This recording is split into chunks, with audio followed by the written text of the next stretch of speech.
হ্যাঁ এসি দাস আমারও তো জানা নাই। আপনি এদেরকে গীত বিতানের বাস কোথা থেকে পাওয়া যাবে? এদেরকে জিজ্ঞাসা করেন যারা লোকাল আছে। বললো তো ওইদিকে। তাহলে ওইদিকে যান, ওই তো কিছুটা। যান।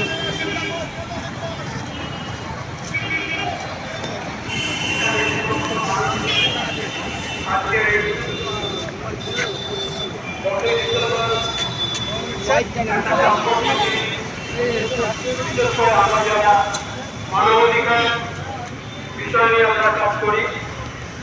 আমরা যারা মানবাধিকার কর্মী তাদের কাছে এই 10ই ডিসেম্বর এই দিনটি বিশেষ তাৎপর্যের।